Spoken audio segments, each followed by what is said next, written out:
டைமை ஆடப் பண்ணிக்கலாம்னு நினைக்கிறேன் உங்கள் எல்லாரோட அனுமதியோட. எனக்கு அப்புறமா கேட்க போகிற கேள்வியை நான் கொஞ்சம் முன்னாடி நான் உங்களை கேள்வி கேட்கலாம் அப்படின்ற இதுக்கு வந்திருக்கேன். அதை தொடர்ந்து நம்ம பேசலாம். இப்போ நம்ம நலன் தமயந்தி இந்த கதையை பற்றி பேச போகிறோம். நலன் தமயந்தி கதையை பற்றி யாருக்கு ஏதாவது தெரியுமா? ரீசெண்டாக வெண்முரசில் ஜெயமனுக்கு இதுக்குன்னு தனியாக ஒரு புக் போட்டிருந்தாரு. அது கம்ப்ளீட் பண்ணியிருக்கோம். ஓகே, சிறப்பு. அப்புறம் வேறு யாராவது? நானும் அதை தான் வாசிச்சேன். அது ஃபுல்லாக வாசிச்சிட்டிங்கன்னா அதுக்கப்புறம் அதில் ஒன்றும் பெருசாக சொல்கிறது இல்லை. ஏன்னா அவர் எல்லாத்தையும் வந்து ஃபில்லப் பண்ணி அதில் நீர்க்கோளம் நாவலில் ஃபுல்லாக எழுதி முடிச்சிட்டாரு. முதல்ல நான் அதுதான் படித்தேன். சின்ன வயசுலேயே நலவெண்பா படிச்சிருக்கேன். இப்போ நான் திருப்பி ஸ்டார்ட் பண்ணும்போது ஒரு ஃப்ரெண்டுக்கிட்ட பேசும்போது நலவெண்பா படிச்சிருக்கீங்களா அப்படின்னு அவங்க வந்து ஆமாம் படிச்சிருக்கேன் அப்படின்னு சொல்லிட்டு ஒரு 2-3 பாட்டு நமக்கு தெரியும்ல, மனப்பாடம் பண்ண பாட்டுலாம் சொல்லி காமிப்போம்ல, அதெல்லாம் சொல்லி காமிச்சிட்டு இந்த பசங்க ட்விங்கிள் ட்விங்கிள் லிட்டில் ஸ்டார் சொல்லுவாங்க, அந்த மாதிரி சொல்லி காமிச்சிட்டு அதுக்கப்புறம் மறுபடியும் இதை படிக்கணும் அப்படின்னு ஒரு ஆர்வம் வந்தது. அதுக்கப்புறம் தேட போகும்போது தான் நான் ஜெயமோகனோட நீர்க்கோளம் பற்றி எனக்கு தெரிய வந்தது. அதை நானும் வாசித்தேன்.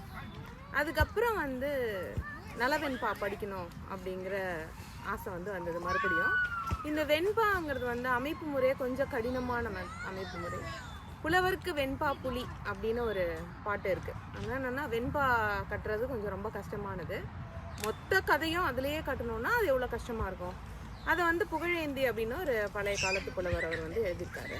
புகழேந்தி யாருன்னா ஒட்டக்கூத்தர் கம்பர்லாம் கேள்விப்பட்டிருப்பீங்களா, அவங்களோட சமகாலத்து புலவர். ஒட்டக்கூத்தருக்கும் புகழேந்திக்கு எப்பயும் சண்டை தான், ஒட்டக்கூத்தருக்கும் கம்பருக்கு எப்பயும் சண்டை தான். ஏன்னா அந்த ஒரே சமநிலையில் இருக்கிறதுனால அவங்களுக்குள்ளே வர்ற ஏற்றத்தாழ்வுகள் பற்றி இது. இந்த கம்பருக்கும் ஒட்டக்கூத்தருக்கும் நடந்த இந்த கதையெல்லாம் உங்களுக்கு தெரிஞ்சிருக்கும். கம்ப ராமாயணத்தை எப்படி வால்மீகி ராமாயணத்துலேருந்து தமிழ் படுத்தி மாற்றி எழுதும்போது இவங்க 2 பேருக்கு பிரச்சனை வந்தது, அதெல்லாம் உங்களுக்கு எல்லாரும் தெரிஞ்சிருக்கும். அதே மாதிரி ஒரு பாடல் தான் இது. சமஸ்கிருதத்தில் எழுதப்பட்ட மகாபாரதத்தில் வரக்கூடிய ஒரு துணைக்கதையாக இந்த கதை வந்து இருக்குது. இதுவே அவ்வளோ பெரிய காப்பியமாக இருக்குது. அப்போ மகாபாரதம் எவ்வளோ பெரிய காப்பியம்னு எனக்கு சொல்லவே தெரியல. இந்த கதையை வந்து அதுலேருந்து தமிழ் படுத்தி 3 பேர் எழுதியிருக்காங்க. தமிழ் படுத்தி எழுதுனதுல நல வெண்பா அப்படின்னு எழுதுனது ஒன்று, நைடதம் அப்படின்னு ஒன்று, நைஷதம் அப்படின்னு ஒன்று. ரெண்டும் ஒன்று தான். நைடதம் நைஷதம் ரெண்டும் ஒன்று தான். ஒன்று வந்து கொஞ்சம் தமிழ் படுத்திருக்காங்க, ஒன்று அப்படியே சமஸ்கிருத வார்த்தையை உபயோகப்படுத்தியிருக்காங்க. நைடதம்னு எழுதினவர் வந்து அதிவீர ராம பாண்டியர்னு ஒரு பெரிய புகழ்பெற்ற புலவர். அவர் வந்து அந்த பாடலை வந்து எழுதியிருக்காரு, ஆசிரிய விருத்தத்தில் எழுதியிருக்காரு. நைஷதம் அப்படின்றது வந்து யார் எழுதுனாங்கன்னு தெரியல, ஆனால் கலித்துறையில் பாடல்கள் இருக்குது. இதை தவிர புகழேந்தி புலவர் எழுதின இந்த நலவெண்பா அப்படிங்கிற இந்த 3 புத்தகம் தான் தமிழில் நலதமயந்தி கதையை பற்றி சொல்கிற ஒரு சரித்திரத்தை சொல்கிற ஒரு பாடலாக இருக்குது. இதை தவிர வேறு எதுவும் இது வரைக்கும் எழுதப்படல. அங்கங்கே சின்ன சின்ன கதைகளாக எழுதப்பட்டிருக்கு. அதை தாண்டி இப்போ ஜெயமோகன் அவர்கள் தான் இதை மொத்தமாக முழு கதையை எழுதியிருக்காரு. இந்த பழைய கதைகள் எல்லாத்துலேயுமே, இந்த புலவர்கள் எழுதின எல்லா கதைகள்லையுமே ஒரு சூப்பர்ஸ்டிஷியஸாக தான் எழுதியிருக்காங்க. கடவுள்கள் வந்தாங்க, அவங்க வந்து மாயாஜாலம் பண்ணாங்க, இவனுக்கு வரம் கொடுத்தாங்க, இவனுக்கு சாபம் கொடுத்தாங்க அப்படின்ற மாதிரி தான் எழுதியிருக்காங்க. அது முதல்லையுமே அப்படி தான் இருந்திருக்கு.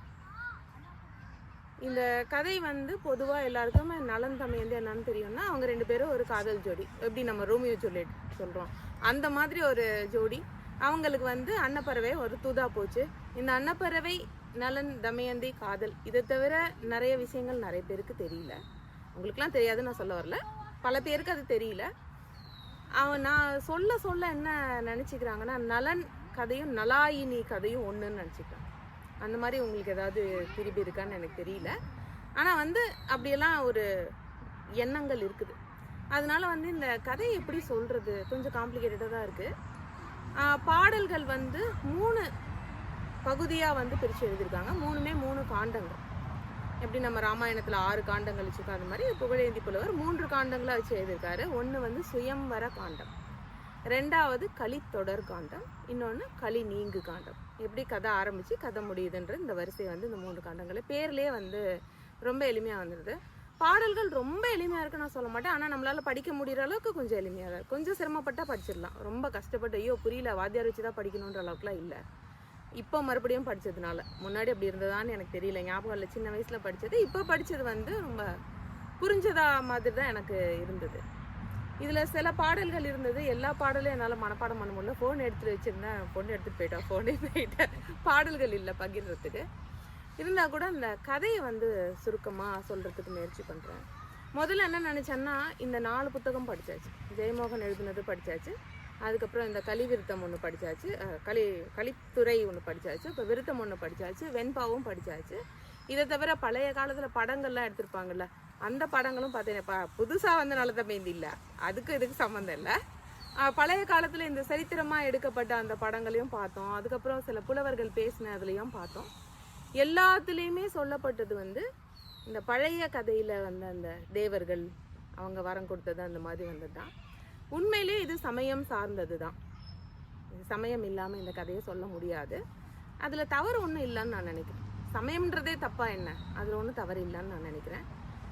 சில நேரங்களில் வந்து நம்ம எல்லாத்தையும் ஒரு குவியலாக வந்து கொட்டும்போது அதில் எதுவும் உங்களுக்கு வேணுமோ அதை நீங்கள் எடுத்துக்கிறீங்க. அந்த மாதிரி இந்த சமயம்ன்றதுல உங்களுக்கு உடன்பாடு இல்லைன்னா தயவுசெய்து அதை மட்டும் விட்டுட்டு மற்ற கருத்துக்கள் நீங்கள் எடுத்துக்கணும் அப்படின்னு நான் வந்து கேட்டுக்கிறேன். இது எப்படின்னா, ஒரு பாடல் பாடும்போது அவையடக்கம்னு ஒன்று பாடுவாங்க. கடவுள் வாழ்த்து பாடிட்டு அவையடக்கம்னு ஒன்று பாடுவாங்க. இந்த பாடலில் வந்து விநாயகருக்கும் திருமாலுக்கும் சேர்ந்த மாதிரி ஒரு கடவுள் வாழ்த்து பாட்டு பாடிட்டாரு. நமக்கு தெரியுது அவர் வைணவராக இருக்கிறாரு, அதனால தான் பெருமாள் பற்றி பாடுறாரு, நமக்கு தெரிஞ்சிச்சு. அதுக்கப்புறம் வந்து ஒரு அவையடக்கம் ஒன்று பாடுறாரு. அந்த அவையடக்கம் என்னென்னா, ஒரு கோபமாக இருக்க ஒரு யானை, கண்கள்லாம் சிவந்து அப்படியே எதை போட்டு மிதிக்கலாம் அப்படின்ற ஒரு கோவத்தில் ஒரு யானை இருக்குது. அந்த யானையை தாமரைப்பூ தெரியுமா, அது உள்ள துந்துன்னு சொல்லுவாங்க, அந்த சின்ன சின்னதாக தூவி இருக்கும்ல, அதெல்லாம் எடுத்து கயிறா கட்டி அந்த யானையை கட்டுற வேலை தெரியுமா, அதுதான் இப்போ நான் பண்ணிகிட்டு இருக்க வேலை. சொல்ல முடியாது, அவ்வளோ கடினமான காரியத்தை வந்து இப்போ நான் செய்ய தொடங்க போகிறேன் அப்படின்னு அவையடக்கம் பாடிட்டு எனக்கும் அதுதான் சொல்லணும்னு தோணும். கண்டிப்பாக ஒரு 10-15 நிமிஷத்தில் இந்த கதையெல்லாம் கண்டிப்பாக சொல்லி முடிக்கவே முடியாது. ஏன்னா இதோடைய தொடங்குற இடம் இது. இதுக்கு முன்கதை என்ன, ஏன் இப்படி நடந்தது, இதை களி வந்து ஏன் பற்றுறான், இதனால என்ன துன்பங்கள் நடக்குது, இதுலேருந்து எப்படி தப்பிச்சு போகிறது, இது எப்படி முடியுது, இப்படிங்கிற விஷயங்களை வந்து தொடராக சொல்லிகிட்டே வரும்போது கண்டிப்பாக இது பத்தாது. இது நிறைய நேரங்களாக சொல்கிறாங்க, ஆனால் நமக்கு அவ்வளோ நேரமும் கிடையாது. ஆனால் நமக்கு தெரிஞ்ச மாதிரி நம்ம படிச்சுக்கலாம். இது நான் ஆரம்பிக்க போகிற இடம் வந்து முன்கதை, இவங்களோட முன்கதை. இதுக்கு முன்னாடி ஒரு கதை இருக்குது, அது போக வேண்டாம்னு நினைக்கிறேன். அதனால நாம் ஆகுகன் ஆகுகி கதையிலேருந்து ஆரம்பிக்கலாம். ஒரு மலை குகை இருக்குது, பெரிய காடு, அந்த மலை குகை ஒன்று இருக்குது. அந்த குகையில் வந்து புதுமணமான இளம் தம்பதிகள் 2 பேர் அங்கே இருக்காங்க. அவங்க வந்து வேட்டுவர்கள். அந்த ஆணோட பேர் வந்து ஆகுகன், அந்த பெண்ணோட பேர் வந்து ஆகுகி. இவங்க 2 பேரும் அந்த புதுமண தம்பதியாக இருந்து அங்கே வாழ்க்கை நடத்திட்டு இருக்கும்போது அந்த பக்கமாக ஒரு முனிவர் வரார். அந்த முனிவர் வந்து இவங்கக்கிட்ட கேட்குறாரு, எனக்கு ரொம்ப பசியாக இருக்குது, எனக்கு ஏதாவது கொடுக்க முடியுமா அப்படின்னு கேட்குறாரு. அவங்க தேனும் திணைமாவும் சேர்த்து வச்சு அவருக்கு வந்து கொடுக்குறாங்க. நல்லா சாப்பிட்டு இப்போ ரொம்ப களைப்பாயிடுது, நான் ரொம்ப நாளாக நடந்து வந்துட்டுருக்கேன், எனக்கு இப்போ தான் கொஞ்சம் சாப்பாடு கிடச்சிது, சாப்பிட்டதுனால எனக்கு ரொம்ப களைப்பாக இருக்குது, அதனால் நான் கொஞ்சம் தூங்கணும் அப்படின்னு கேட்குறாரு. இரவு பொழுதும் ஆயிடுது. அதனால் அவங்க என்ன சொல்கிறாங்க, அவங்க இருக்கிறது ஒரு சின்ன மலை குகை, நம்ம வந்து 3 பெட்ரூம் கிச்சன் ஹாலெல்லாம் வச்சு அவங்க கட்டலை. அதனால் என்ன பண்ணுறாங்க, அந்த முனிவரை உள்ளே இருக்க சொல்லிட்டு இவங்க 2 பேரும் வெளியே காவலுக்கு இருக்காங்க. இரவு நீளமாக இருக்க ஆக ஆக நேரம் ஆக ஆக குளிர் வந்து ரொம்ப அதிகமாகிடுது. இந்த குளிரை தாங்க முடியாமல் ரொம்ப அந்த ஆகுகி வந்து ரொம்ப நடுங்க ஆரம்பிக்கிறா. அதனால அந்த ஆகுகன் சொல்கிறாரு, நீ உள்ளே போ, நீங்கள் இருக்க வேண்டாம் அப்படின்னு சொல்லிட்டு நீ ஒரு ஓரமாக தூங்கு அப்படின்னு சொல்லி அவங்கள வந்து உள்ள அனுப்பிச்சிடுறாரு. இவர் வெளியில் காவலுக்கு இருக்கும்போது ஒரு மிருகம் வந்து இவர் அடித்து கொன்னுடுது. உங்கள் உள்ளே இருக்கவங்களுக்கு தெரியாது, ஏன்னா குகை வாயில் ஒரு கல்லை வச்சு மூடிருக்காங்க, உள்ளே இருக்கவங்களுக்கு என்ன நடந்ததுன்னு தெரியாது. அவங்க எழுந்தது பிறகு தட்டி தட்டி பார்க்குறாங்க, கத்தி கத்தி பார்க்குறாங்க, அவங்க கதவே திறக்கலை. அவங்க 2 பேரும் ரொம்ப முயற்சிப்பட்டு இந்த கல்லை தள்ளிட்டு வெளியில் வந்து பார்க்குறாங்க, இவன் வந்து இறந்துட்டான். இதனால் வந்து பார்த்து ரொம்ப மனசு உடைஞ்சு போயிடுறா ஆகுகி. நான் வந்து என் கணவன் இருக்கிற இடத்துக்கே போகிறேன் அப்படின்னு சொல்லிட்டு தீயில குதிச்சு தற்கொலை பண்ணிக்கிறான். இதை பார்த்துட்டே இருக்காரு முனிவர். இவருக்கு என்ன பண்ணுறதுன்னு தெரியல, யார் சொல்கிறதையும் கேட்க போகிறதில்ல, அதனால அவர் எதுவும் சொல்லவும் இல்லை. ஆனால் இவருக்கு மனசுக்குள்ள, முனிவராக இருந்தாலும் இவருக்கு மனதுக்குள்ள ஒரு பற்று வந்துடுது. இவன் வந்து என் மகன் மாதிரி என்னை வந்து பசி நேரத்தில் சோறு போட்டு பார்த்துக்கிட்டான், இவன் வந்து என் மகள் மாதிரி அவங்க இருக்கிற இடத்துல எனக்கு இடம் கொடுத்தாங்க, இவங்க 2 பேருக்கும் ஒருத்தர் மேலே ஒருத்தர் இருந்த அந்த புரிதலும் நம்பிக்கையும் வந்து ரொம்ப ஆச்சரியப்படுத்துது. ஆனால் இவங்க 2 பேரோட வாழ்க்கை முடியறதுக்கு நான் தான் காரணமாக இருந்தேன் அப்படின்ற ஒரு எண்ணம் வந்துட்டதுனால அவரும் அந்த தீயில பாஞ்சு இறந்துடுறார். இந்த 3 பேருமே மறுபிறவி எடுக்கிறாங்க. அந்த ஆகுகன் வந்து நலனா இருக்கான், ஆகுகி வந்து தமயந்தியா வேற இடத்துல பிறக்கிறா. இவங்க 2 பேரையும் நான் தான் சேர்த்து வைக்கணுன்ற எண்ணத்தோட இறந்து போன அந்த முனிவர் வந்து அன்னப்பறவையா வந்து பிறக்கிறார். இதனாலதான் இந்த அன்னப்பறவை வந்து இவங்க 2 பேருக்கோட காதலுக்கு தூது போய் இவங்களை சேர்த்து வைக்குது அப்படின்ற கதை வந்து தொடருது. இந்த பகுதி மட்டும் கொஞ்சம் நமக்கு அங்க இங்க தெரிஞ்சிருக்கும், இந்த கவிஞர்கள் மேற்கோள்னால தெரிஞ்சிருக்கும். இவங்க எப்படி ஒருத்தர் கல்யாணம் பண்ணிக்கிறாங்க அப்படின்றது தான் சுயம்வர காண்டம், முதல் காண்டம். இப்போ விதர்ப்ப நாடு அப்படின்னு ஒரு நாடு இருக்கு. அங்க வந்து வீமன் அப்படின்ற ஒரு அரசன் இருக்கான். அந்த அரசனுக்கு மகளா பிறக்கிறாங்க தமயந்தி. நிஷாதம்னு ஒரு நாடு இருக்கு. அதுதான் நிஷாதர்கள் தான் அவருடைய நாடு தான் நைஷதம். அப்படிதான் நைஷதம்ன்றது வந்தது. அந்த நைஷதம்ன்ற நாடு எங்க இருக்குன்னா நர்மதா நதிக்கு அப்பால இந்த விந்திய மலைத்தொடர் பிரிக்கும், நம்மளோட அந்த ஜியாகிரபிக்கலுக்கு வந்து பிரிக்கும், கொஞ்சம் அமைப்பை வந்து பிரிக்கும். அந்த பகுதியில் இருக்க காட்டு மக்கள், அதாவது பழங்குடி மக்கள் இருக்கிற ஊர் அது. அதுல வந்து அந்த அரசருக்கு மகனா பிறந்து அரசனா வளர்றான் நலன். இப்ப அவங்களோட வயல் பகுதியில ஒரு நாள் வந்து ஒரு அன்னப்பறவை வந்து திடீர்னு அங்க விழுது. இந்த அன்னப்பறவையை வந்து கொஞ்சம் பிடிச்சு கொடுங்க அப்படின்னு அந்த பணிப்பெண்கள்கிட்ட சொல்றான். அந்த அன்னப்பறவையை பிடிச்சிட்டு வந்து கொடுக்குறாங்க. அந்த அன்னப்பறவைக்கு ஒரே பயம், இவன் நம்மளை தின்னுட போறான் அப்படின்னு சொல்லிட்டு, நீ என்ன சாப்பிட்றாதன்னு வந்து கத்திக்கிட்டே வருது. இல்லை, நான் உன்னை கொல்ல மாட்டேன், நான் உன்னை சாப்பிட மாட்டேன், நீ ரொம்ப அழகா இருக்க, எனக்கு ரொம்ப உன்னை பார்க்க புதுசா இருக்கு, அதனால வந்து உன்னை பார்க்கணும்னு நினைச்சேன், ரொம்ப அழகா இருக்கு பார்க்கணும்னு நினைச்சேன், அதனாலதான் வந்து உன்னை எடுத்துட்டு வந்தேன், நீ பயப்படாத அப்படின்ற மாதிரி சொல்றாங்க. அது வரைக்கும் வந்து உணர்வா இருந்த அந்த அன்னப்பறவை வந்து பேசுது அப்படின்னு நினைச்சிட்டே இருந்தாங்க. நிஜமாலுமே அந்த அன்னப்பறவை பேசுது.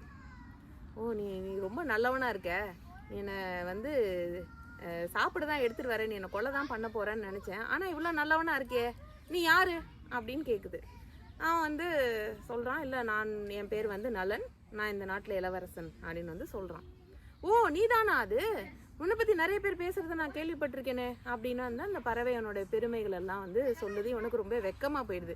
இது என்ன ஒரு அன்னப்பறவை வந்து நம்மளை பத்தி இவ்வளவு சொல்லுது, அதை எதிர்பார்க்கவே இல்லையே யாருமே, ரொம்ப வெக்கப்படுறான்.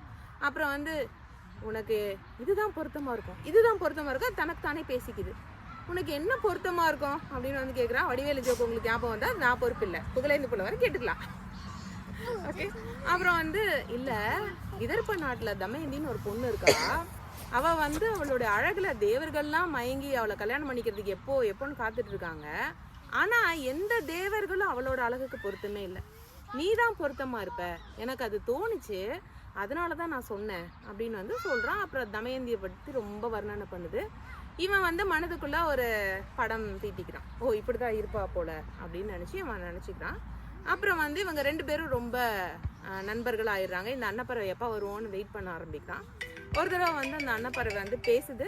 இவன்கிட்ட பேசிட்டு, ஓ, நான் வந்து விதர்ப்ப நாட்டுல போய் தமயந்தி கிட்ட உன்னை பத்தி பேசுறேன், உன்னை பத்தி பேசி உங்க 2 பேருக்கும் கல்யாணம் பண்றதுக்கு வழியை பாக்குறேன்னு சொல்லி பறந்து போயிட்டு போன பறவை என்ன பண்ணுது, தமயந்தியோட இருப்பிடத்துக்கு போய் அவளோட புடவை பிடிச்சி இழுக்குது. இது என்ன, இந்த பறவை ரொம்ப வித்தியாசமா நடந்துக்குது அப்படின்னு சொல்லிட்டு இவளும் போறா கூடிய. எப்படி நம்ம வந்து ஒரு நாய்க்குட்டி வீட்டில் வச்சிருந்தோம்னா அது நம்மளை இழுத்துட்டு போக எங்க, அது எங்கேயோ நம்மளை கூப்பிடுது அப்படின்னு நினைச்சு நம்ம போவோம்ல, அந்த மாதிரி அன்னப்பறவை கூப்பிட அவ பின்னாடி போறா. போன பிறகு ஒரு தனிமையான இடம் பார்த்து அவனுக்கு வந்து நலனை பத்தி எல்லாம் சொல்லி சொல்லி சொல்லி கற்பனையை மூட்டி ஒரு காதலை வளர்க்குது. அதுக்கப்புறம் இவங்க 2 பேருமே காதல் கொட்டை இல்லை. ஓகே. ஆனா 2 பேருமே முதல்ல பார்க்காமலே காதல் கொண்டது இங்கதான், நலதமயந்தி கதையில தான். அதுக்கப்புறம் வந்து இந்த இளவரசி வந்து ரொம்ப வித்தியாசமா நடந்துக்கிறா, இவளுக்கு மன வயது வந்துருச்சுன்னா அவளோட பணிப்பெண்கள்லாம் போய் அவங்க தாய்கிட்ட சொல்றாங்க. அந்த அம்மா வந்து ராஜா கிட்ட சொல்றாங்க, வீமன் ராஜா, அவங்க வீமசேனன்னு சொல்றாங்க அவங்க பேரு, நம்ம மகாபாரதத்துல வர பீமன் கிடையாது, இது ரொம்ப அவங்களுக்கு முன்னாடியே நடந்த கதை. அந்த ராஜா கிட்ட போய் சொல்றதும் அவங்க வந்து ரொம்ப மகிழ்ந்து சந்தோஷப்பட்டு நம்ம சுயம்பரம் நடத்தலாம் இளவரசிக்கு அப்படின்னு முடிவு பண்றாங்க. எல்லா பக்கமும் அழைப்புகள் போகுது, எல்லா அரசர்களும் வராங்க. சமயப்படி பார்த்தா நாரதர் வரார். வந்து இந்திரலோகத்துல போய் சுயம்பரம்னா இதான் சுயம்பரம், கல்யாணம்னா இதான் கல்யாணம், பொண்ணுன்னா இதான் பொண்ணு, நீங்களும் இருக்கீங்களே அப்படின்னு வந்து இந்திர லோகத்துல இருக்கவங்க எல்லாரையும் ரொம்ப கலாய்க்கிறாரு. அப்புறம் வந்து என்ன சொல்ற அப்படின்னா, தமயந்திக்கு சுயம்வரம் நடக்குது, நீங்களாம் இங்கே உட்காந்துருக்கீங்க, நீங்களாம் ஆம்பளைங்களா அப்படின்னு சொல்லி ரொம்ப வெறுப்பேற்றி விட்றாரு. அதனால எல்லாருமே வந்து தமயந்தியை மனம் புரிஞ்சுக்கணும் அப்படின்னு சொல்லிட்டு அங்கேருந்து வரணும்னு முயற்சி பண்ணுறாங்க. 4 பேர் மட்டும் வராங்க. இந்திரன், வருணன், அக்னி, யமன் 4 பேர் மட்டும் வராங்க. இந்த 4 பேருக்குமே இவ எப்படியும் நம்மளை கல்யாணம் பண்ணிக்கு வரல புரிஞ்சிடுச்சு. அதனால என்ன பண்ணுறாங்க, நேராக நலன் கிட்ட போய் நீ வந்து எங்கள் 4 பேரில் யாரையாவது ஒருத்தரை தமயந்தி கல்யாணம் பண்ணிக்கணும்னு தூது போகணும் அப்படின்னு வந்து அவன்கிட்ட கேட்குறாங்க. இவன் தான் மனசில் அவளை நினச்சிருக்கானே, இதை அவங்க கிட்ட சொல்லவும் முடியாது, இவங்க ஏதாவது சாபங்கமாக கொடுத்துட்டா என்ன பண்ணுறது. அதனால ரொம்ப மனசு வருத்தத்தோட இது எப்படி பண்ணுறது, ரொம்ப மழுப்புறான். இது பண்ண முடியாதே, அது பண்ண முடியாது, அவள் எப்படி ஒரு இளவரசியாக இருக்கா, அவளை போய் நான் வந்து இவங்களை கல்யாணம் பண்ணிக்கோ அவங்களை கல்யாணம் பண்ணிக்கோ அப்படி சொல்ல முடியும். அதுவும் இல்லாமல் அந்த புறத்துக்குள்ளே நான் எப்படி போகிறது, நான் பார்த்தேன் நான் காவலர்கள்லாம் தடுத்து நிறுத்திட மாட்டாங்களா, தேவையில்லாமல் ஒரு போர் வரும், நான் போக மாட்டேன் அப்படிலாம் சொல்கிறான். உடனே இந்திரன் வந்து ஒரு மோதிரம் கொடுக்குறான். இதை போட்டுக்கிட்டேன்னா நீ யார் கண்ணுக்கும் தெரிய மாட்டேன், எங்கே வேணா போகலாம், போய் சொல்லு அப்படின்னு. வேறு வழி இல்லை, அவன் மோதிரத்தை வாங்கிக்கிறான், போகிறான், யாருக்கும் தெரியாமல் அவளுடைய அந்தப்புறத்துக்கு போகிறான். அவளோட படுக்கறையிலே போய் அவளை வந்து யாரும் வந்திருக்காங்க படுக்கறையில், யார் இருக்காங்கன்னு தெரியல, நான் ரொம்ப ஏன்னா கண்ணுக்கு தெரியாமல் இருக்கான் இல்லையா, யார் இருக்கான்னு தெரியலன்னு வந்து ரொம்ப படப்படப்பாகி கத்தியெல்லாம் எடுத்து நீ எங்கே காற்றுல இருந்தாலும் நான் உன்னை கொண்டுடுவேன் அப்படின்னு ரொம்ப வீர ஆவேசமாக பேசுகிறா. அப்புறம் வந்து இவன் தன்னோட மோதிரத்தை கட்டிட்டு சுய உருவத்துக்கு வரான். நீ யார் என்னன்னு கேட்குறாங்க. அப்போ சொல்கிறான், நான் யாருன்றது உனக்கு எதுக்கு, இந்திரன், வருணன், அக்னி, யமன் இவங்க 4 பேர் உன்னை கல்யாணம் பண்ணிக்கணும்னு ரொம்ப வந்து ஆர்வமாக இருக்காங்க. நாளைக்கு சுயம்வரத்தில் இவங்க 4 பேரில் நீ யாரையாவது தேர்ந்தெடுத்தா நல்லாயிருக்கும், என்னை தூது போக சொன்னாங்க, அதுக்காக நான் வந்தேன், அதெல்லாம் விடு, நீ யார் அப்படின்னு திருப்பி முதலேருந்து கேட்குறா. சொல்லலை, ஆனால் வந்து கடைசியில் மனசு இருக்குல்ல, அதனால வந்து நான் தான் நலன் அப்படின்னு நான் வந்து சொல்லிடுறான். நான் உன்னை மனசில் நினச்சிருந்தா நீ இன்னொருத்தருக்காக தூது வரியா, நான் அங்கேருந்தே சண்டை ஆரம்பிச்சேன். அதுக்கப்புறமா வந்து அடுத்த நாள் சுயம்வரம் வருது. நான் என் வேலையை நான் முடிச்சிட்டேன், சுயம்வரத்தில் நீ உன்னோட முடிவை நீ பண்ணிக்கோ அப்படின்னு சொல்லிட்டு போயிடுறான். அடுத்த நாள் சுயம்வரம் வரும்போது இந்த 4 தேவர்களும் உட்கார்ந்துருக்காங்க. அடுத்தது இந்த நலனும் உட்கார்ந்துருக்கான். இந்த 4 தேவர்களும் நலனுடைய உருவத்திலேயே உட்கார்ந்துருக்காங்க. இப்போ யாருக்கு மாலை போடுறதுன்னு இவளுக்கு தெரியல, ஒரே குழப்பமா இருக்கு, என்ன பண்ணுறதுன்னு தெரியல. ஒரு இளவரசர்களையும் தாண்டி வந்தாச்சு, நலனுக்கு மாலை போடணும்னு. இப்போ நலன் யாருன்னு தெரியல. இப்போ என்ன பண்ணுறதுன்னு யோசிக்கிறா. அப்போ தான் நேற்று நலன் வந்து சொன்ன அந்த கதை வந்து ஞாபகம் இருக்குது. 4 தேவர்கள் வரப்போகிறாங்க. இந்த 4 பேரும் நமக்கு தந்திரமாக ஒரு மாயாஜாலம் பண்ணுறதுக்காக இப்படி வந்து உட்கார்ந்துருக்காங்க. இப்போ இதில் ஒரிஜினல் நலன் யார் அப்படின்னு வந்து யோசிக்கிறா. அதில் வந்து 4 கண்டிஷன் அவளுக்கு தெரியும். அது தமிழ் வாத்தியார் சொல்லி கொடுத்துட்டாங்க. ஓகே, தேவர்களாக இருந்தால் கண் இமை கொட்டாது, அவங்களோட நிழல் தரையில் விழாது, கால் வந்து பதியாது, கீழே பூமியில் பதியாது, அதுக்கப்புறமா வந்து அவங்க போட்டிருக்க மாலை வந்து வாடாது. இப்போ இவங்க 4-5 பேரையும் ஒன்றா பார்க்குறா. இவனோட மாலை மட்டும் வாடி இருக்கு. யாருடைய கால் தரையில் பதிஞ்சிருக்கு அப்படின்னு பார்க்குறா. இதை இலக்கணத்தெலாம் பார்த்துட்டு அப்படியே ஒருத்தராக பார்த்துட்டு வரா. நலன் வந்து கரெக்டாக அடி கண்ணு கொட்டுறான். இவன் தாண்டா நலன் அப்படின்னு ஓடி போய் மாலை போட்டுடுறா ஃபஸ்ட்டு. அதனால வந்து உங்களோட உண்மையான காதல் வந்து இங்கே பழிச்சிட்டதுனால நாங்களாம் உங்களுக்கு வரம் கொடுக்குறோம் அப்படின்னு சொல்லிட்டு நலனுக்கு வந்து சில வரங்கள் கொடுக்குறாங்க. வருணன் வந்து நீ எப்போ நினைக்கிறியோ நான் உன் கண் முன்னாடி வருவேன் அப்படின்னு, அதே போல் வந்து நீ எப்போ சம்மன் பண்ணாலும் நான் வருவேன் அப்படின்னு அக்னியும் சொல்கிறாரு. ஆனால் நீ நினச்சா சுடுவேன், நீ நினச்சா சுட மாட்டேன், உனக்கு எப்படி வேணுமோ அப்படி வந்து நான் நடந்துக்குவேன் அப்படிங்கிற மாதிரி. இந்திரன் வந்து உனக்கு எப்போ எல்லாம் தேவையோ, உணவோ உடையோ எது தேவையோ, எனக்கு இது வேணும்னு நீ என்ன நினச்சா நான் உனக்கு வந்து அதை கொடுத்துடுவேன் அப்படின்னா ஒரு சில வரங்கள்லாம் கொடுக்குறாங்க. யமன் வந்து என்ன சொல்கிறாரு, நீ விரும்பும் போது தான் உனக்கு வந்து நான் மரணத்தை கொடுப்பேன், அதுக்கு மேலே நீ விரும்பாத போது நான் உன்னை வந்து தொட மாட்டேன் அப்படின்ற வரத்தை கொடுத்துட்டு இவங்க 2 பேரும் நல்லா இருக்கணும் அப்படின்னு வாழ்த்திட்டு வெளில போகிறாங்க. போகும்போது அப்போ தான் சனி பகவான் வராராம். அவருக்கு வந்து கொஞ்சம் கால் சரியில்லை, அவங்களுக்குலாம் தெரிஞ்சிருக்கும், ரொம்ப மந்தன் அப்படின்னு பேர். அவர் மெதுவாக தான் வருவார், ரொம்ப சீக்கிரமாலும் வர்றார். 30 ஆண்டுகளுக்கு ஒரு தடவை தான் ஜாதகத்தில் வராராம். என்ன நீ இங்கே வந்திருக்க, நீங்களாம் எதுக்கு வந்தீங்க, அதுக்கு தான் நானும் வந்தேன். அப்புறம் வந்து நீ உனக்கெல்லாம் நடந்த மாதிரி தான் அவங்க 2 பேர்த்துக்கு கல்யாணம் நடந்துச்சு, நீ வந்ததெல்லாம் வேஸ்ட்டு, முதல்ல வேலையை பார்த்துட்டு போ அப்படின்னு வந்து இந்திரன் திட்டுறான். அதனால வந்து எனக்கு ரொம்ப கோபம் வந்துடுச்சு, என்னை வந்து அவமானப்படுத்துறதுக்கு நீங்கள் 2 பேர் தானே காரணம், உங்கள் வாழ்க்கை ஒன்றும் இல்லாமல் ஆக்குறது தான் என் வேலை அப்படின்னு அவன் வந்து சபதம் பண்ணிக்கிறான். அதுலேருந்து இவங்க எந்த தவறு பண்ணுறாங்களோ அந்த நேரத்தில் அவங்கள பிடிக்கணும் அப்படின்னு சொல்லிட்டு காத்திருக்கான். இதுதான் களி இவங்களை தொடர்றதுக்கான காரணம். இதிலிருந்து எப்படி இவங்க களியினால் பீடிக்கப்படுறாங்க, எப்படி இதுலேருந்து வெளில வராங்க அப்படிங்கிறது தான் பின்னாடி வரக்கூடிய கதை. அது மொத்தமாக இந்த 15 நிமிஷங்கள்ல என்னால் சொல்ல முடியாதுன்றனால சுயம்பர காண்டத்தோடு இப்போ நம்ம நிறுத்திக்கிறோம். மற்றபடி இதோட கதையை வந்து இன்னொரு நாள் தொடரலாம். நிற்கிறோம்.